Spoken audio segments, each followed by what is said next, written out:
Snowmobiles are widely used in the Arctic, but the small population makes for a small market, so most snowmobiles are produced for recreational purposes in parts of North America.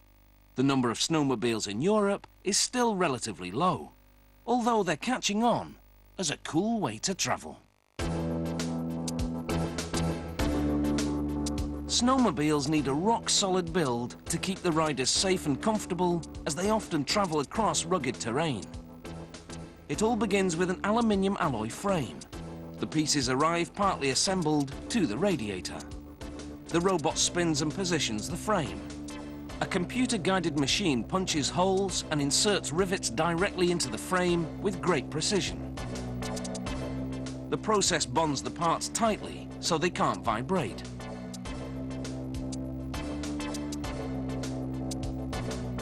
Next comes the rear suspension, aimed at making the ride as smooth as possible. Inserting this plastic slide into the runner minimizes friction between the track and the suspension. A conveyor belt carries this suspension system through several stations. Wheels and sprockets will turn the track that grips the snow. The suspension kit, with springs and coils, goes directly into the runners. Along with these shock absorbers, the suspension will fit snugly into the snowmobile's frame. For now, everything is tightened manually. Assembling the transmission system starts with this countershaft. First, a high-performance brake disc made of forged steel is installed. The chain case fits snugly on top, thanks to the ridges on this ring.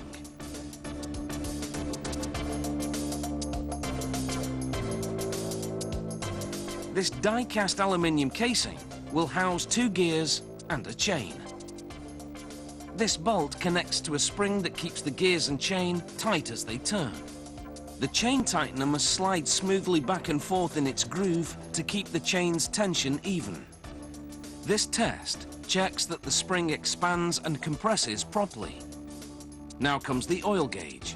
It's essential that oil lubricates the parts thoroughly, because the motor will generate a great deal of friction. The transmission fits on top of the frame. These coils, springs, runners and wheels fit easily into the rubber track. The rear suspension system connects to the track system, while this white plastic sprocket connects the track to the transmission. The speed sensor attaches directly to the sprocket.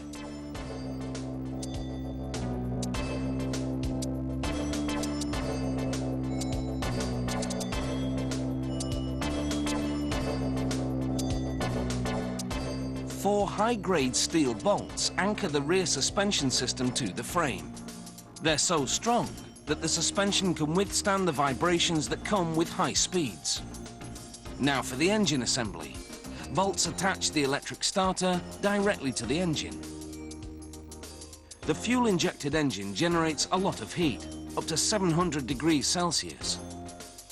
This shield has layers of insulating wool that act as a heat barrier to protect the rider.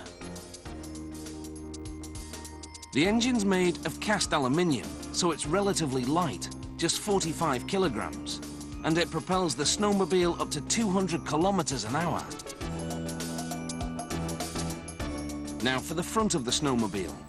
This front suspension system requires a different assembly from the rear one. A hoist brings it all together. The petrol tank is made of lightweight molded plastic, rather than metal. They install the throttle assembly and a few more functional details.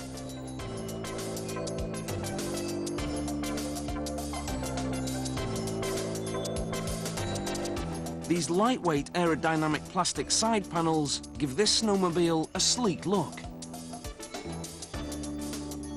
And now, the final step. The zero-gravity hoist lifts it all onto a pallet. Polystyrene sheets protect the snowmobile during transport to the retailer. From start to finish, it's taken 3 hours to assemble this showroom-ready snow-traveling machine.